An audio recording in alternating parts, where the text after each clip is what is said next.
Četvrtak.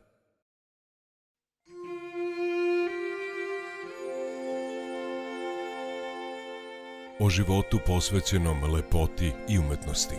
Veliko delo Uroša Predića za veliki jubilej Galerije Matice Srpske.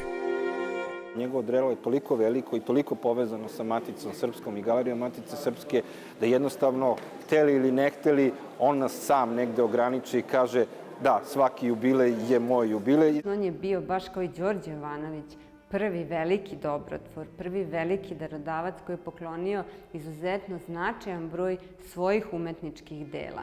Njegovo slikarstvo jeste taj jedan ulepšani pozitivizam, dakle, idealno, i on sam je čitav život stremio tim najvišim idealima, lepoti, umetnosti.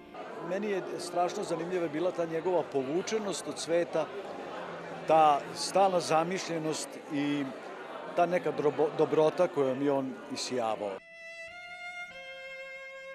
Četvrtak, 23:40, RTV1.